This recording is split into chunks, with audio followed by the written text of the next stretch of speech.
Med anledning av en del påståenden som cirkulerar vill jag säga: vi har den största respekt för islam som världsreligion och för dess bidrag till vår gemensamma civilisation.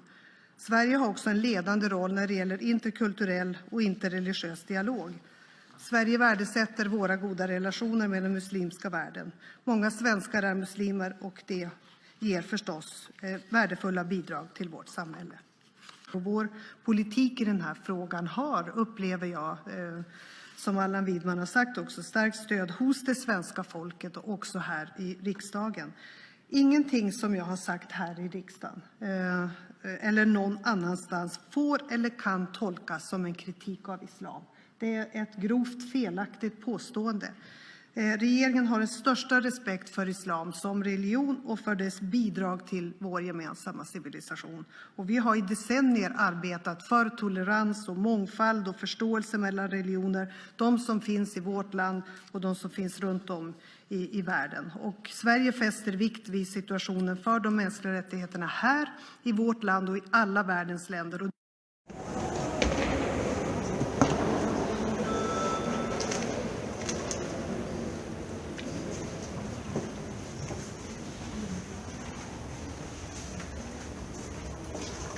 So, tell me, how do you know so much about the Quran?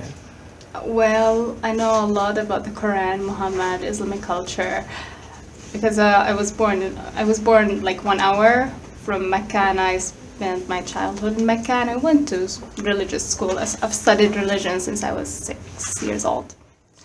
واللاتي تخافون نشوزهن فعظوهن واهجروهن في المضاجع واضربوهن فإن أطعنكم فلا تبغوا عليهن سبيلا إن الله كان عليا كبيرا. It says that if a woman doesn't want to have sex with you, you have to advise her, and you have to stop having sex with her and beat her. And if she obeyed, then it's okay, and God is bigger and the greatest. It says here kill who doesn't believe in God, but in Swedish apparently it says like fight. So there's a big difference there in the translation. Yes. That's interesting. Yeah, because we have the word fight in Arabic, and this word is kill, not fight. هو الذي أرسل رسوله بالهدى ودين الحق ليظهره على الدين كله ما حرم الله ورسوله ولا يدينون دين الحق من الذين أوتوا الكتاب حتى يعطوا الجزية. Basically says you have to fight them until they give the tax, or you have to kill them. Who are they? The Christians. All right. Yeah. You have to fight the Christians, and you have to make them pay for you. Okay, but would you say that in general is the Quran a violent book? It's a very violent book, and it's a lot of killing messages inside this book. It should be forbidden from Europe, actually. It should be forbidden from the first world. But what do you say to those who say that, well, there's also a lot of love in the Quran? Where is the love? I don't know. Seriously, where is the love? There is no love in this book at all. It's all about killing and cutting off and, raping women, actually. Beat women, force them to have sex with you, take sabaya, which they are actually sex slaves. So, yeah, there's no peaceful. There's no peace in this book at all. You know that some people say that ISIS doesn't have anything to do with Islam. Is that right or wrong, would you say? ISIS is the perfect idol of Islam. They are the perfect Muslims. They are the perfect Muslims. They are actually good Muslims. A lot of Muslims deep down, they're like, ISIS are the best. Because ISIS, they're doing exactly what the Prophet did back then. So when we speak about radical or an extreme form of Islam, would you disagree and say that that's actually what Islam is? No, Islam is actually extreme. I mean, according to what it says in the Quran. Yeah, according to the Quran and according to the Sirah, which is how the Prophet lived and what he did, and his friends. It's all violent and killing and forcing, raping, sex slaves. Yeah, it's part of Islam. And so one last question, which seems to confuse a lot of Swedes, the hijab. Is the hijab a symbol of freedom or oppression? The hijab. Okay, well, first, they are forced to wear it. So I don't see any freedom in the hijab where they're trying to make it look beautiful and they're actually forcing it on their kids. A lot of women, when they take it off, they're like, finally, it's freedom. I don't see any freedom in the hijab, actually. And you say, oh, Islam is bad. No doubt about it. And in order for you to understand what I mean by that, you need to read the Quran.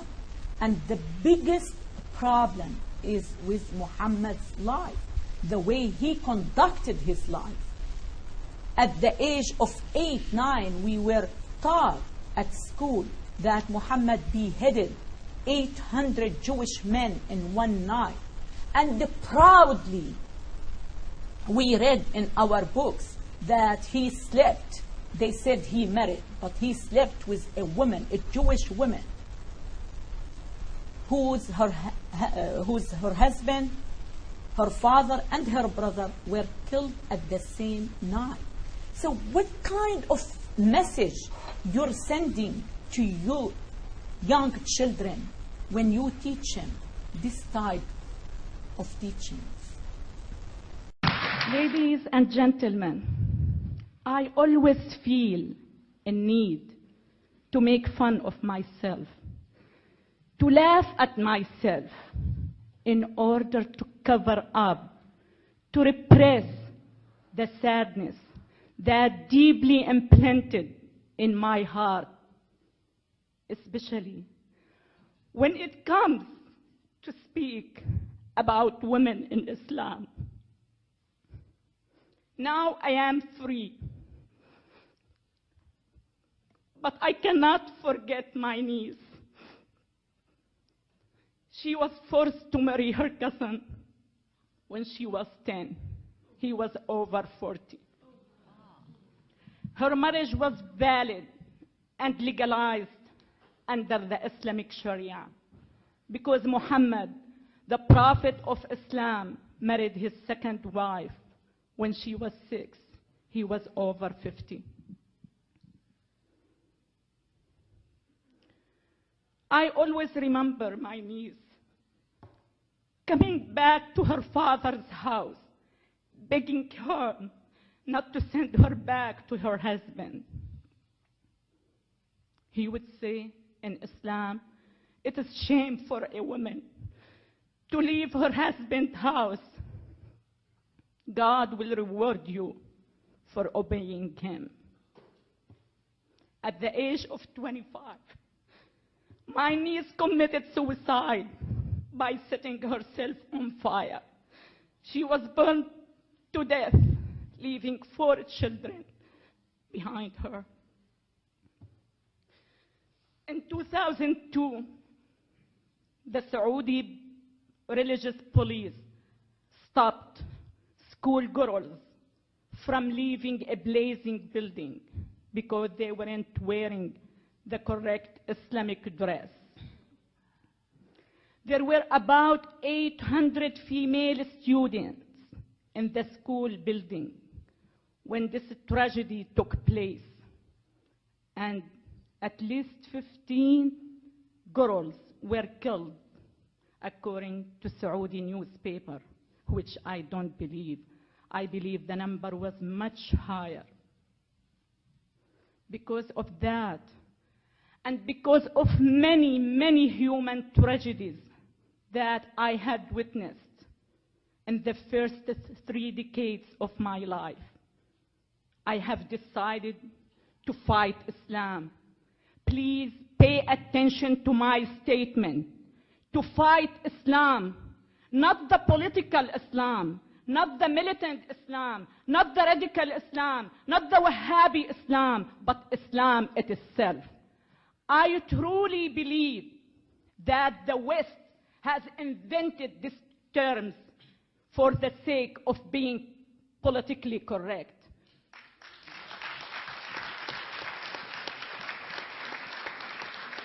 Growing up in Syria, I have never heard but Islam.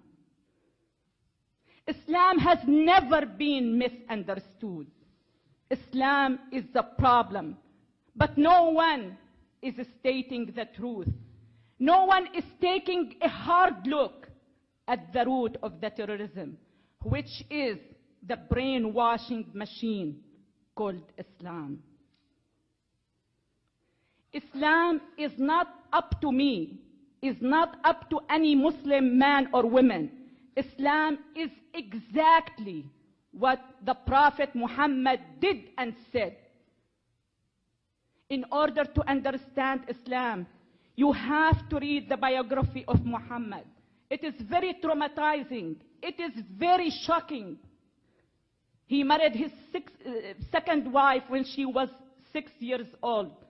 He was over 50. I just came back from France. I debated with a Muslim Pakistani woman. She was the Minister of Women in Pakistan. When I told this fact to my audience, she turned to me and she said, "It is a big lie." She was 9, not 6. It sounds like when a policeman stops you because you're driving over 100 miles per hour and you turn to him and say, "It is a big lie. I was driving 90 miles per hour, not 100 miles. She was 9, not 6.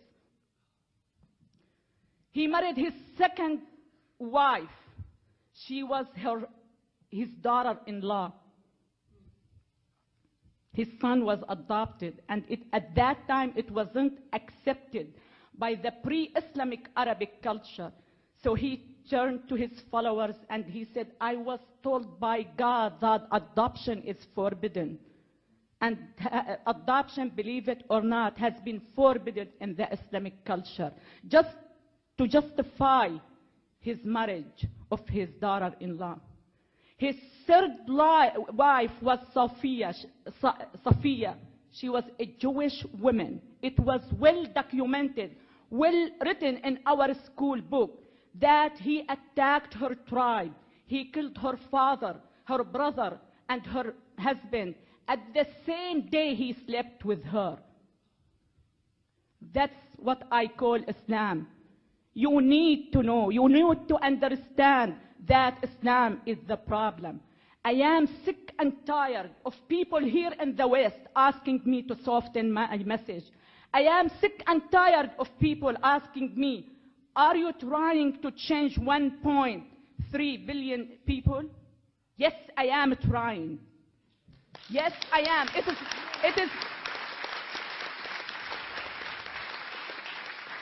It is not a matter of I am trying. I will change him. I want you to know that the very first value I learned when I came to this great country, that you can do the impossible if you truly believe in yourself. I not only believe in myself, I believe in many million Muslim women like Nooni Darwish and Ayan Ali. And we are working hand in hand to change 1.3 billion Muslims. They have to realize that they have only 2 choices: to change or to be crushed.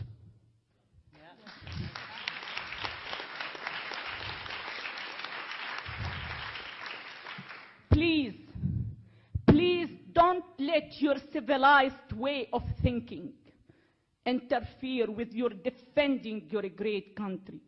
Please defend your values. Please defend your freedoms. Defend the heaven you are living in. Don't take anything for granted. I don't. I enjoy every single moment of my American life. Just walking down the street by myself without being accused of being a whore is a bliss for me.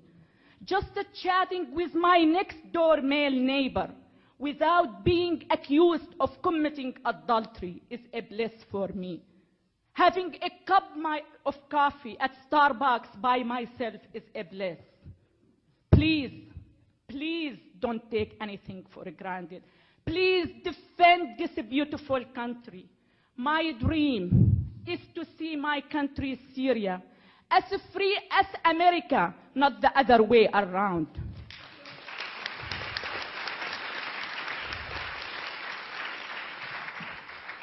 When I was in Syria, I cried a lot.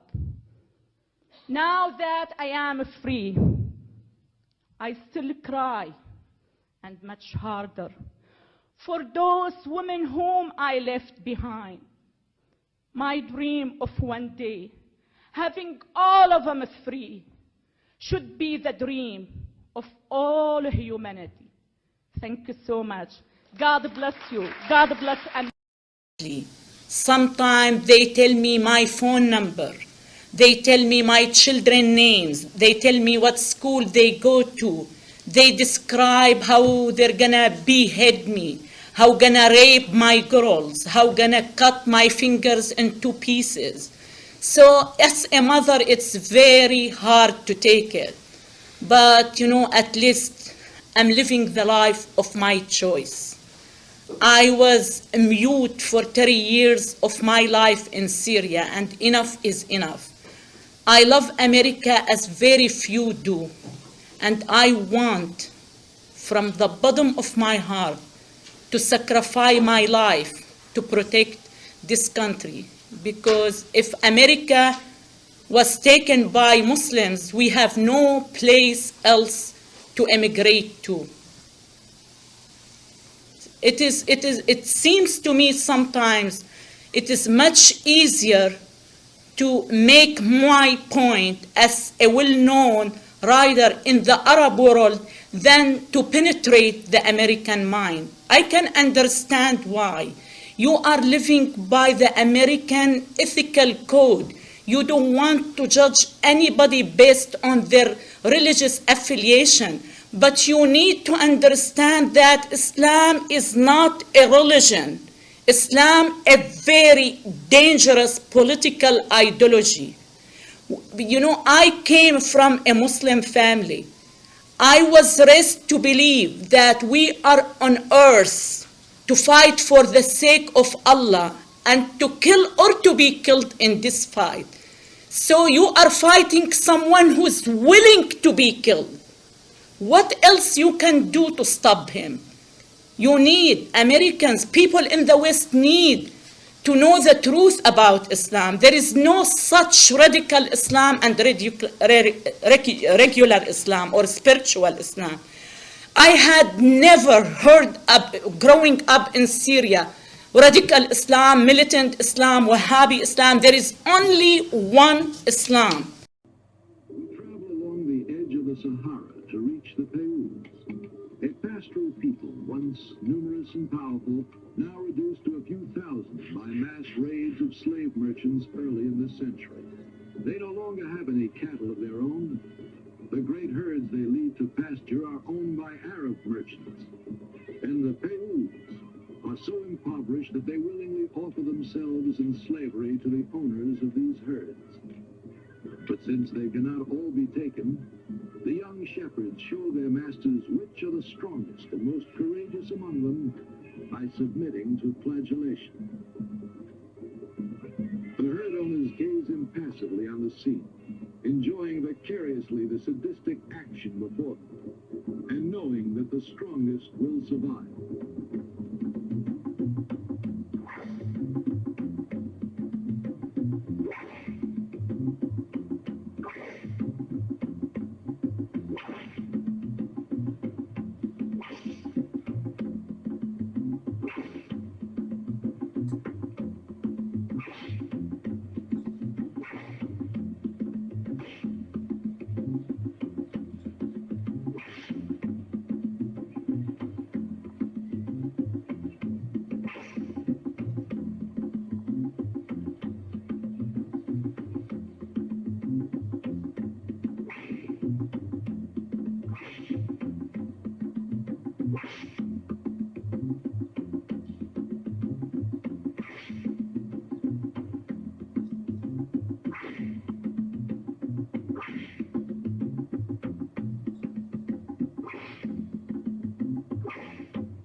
smile and smile and pretend to ignore the pain.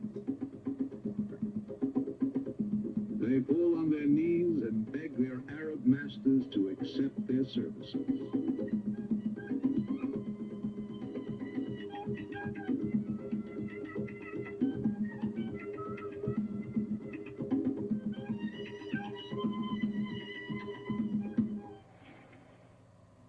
West to east, across the heart of Africa to Arabia. This is the great highway of slavery. Across these desert trails, we took our cameras for thousands of miles in search of secret caravans. The governments of the young African republics are doing everything in their power to wipe out the slave trade. Every day, military units on camels check the border zones. They pursue the caravans and examine the documents of the desert buses. Any of these may be engaged in the slave trade. On the border of Chad and the Sudan lies Fada, the base from which the camel patrol set out. Helicopters keep watch along the border. And we have been permitted to accompany the police on one such inspection.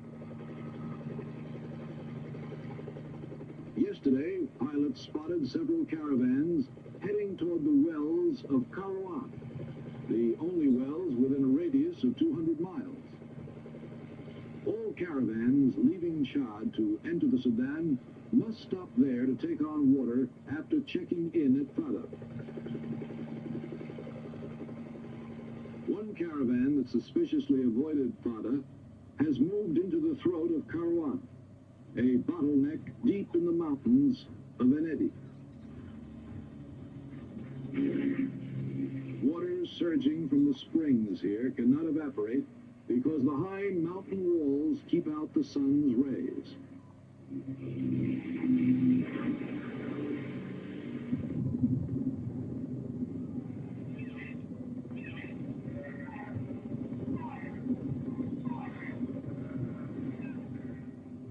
We reach our objective. There is no escape from the throat of Kairouan. It is a dead end.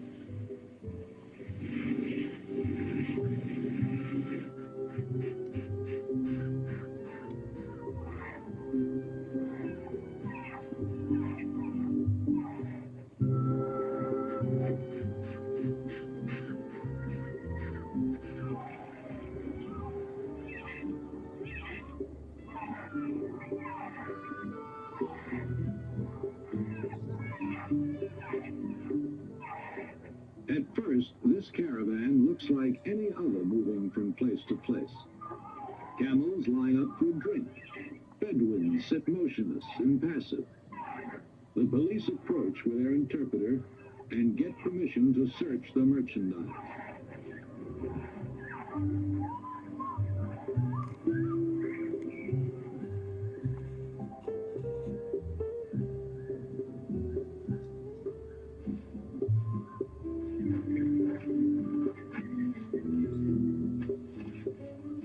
The interpreter notices an odd-shaped bundle with a canvas cover.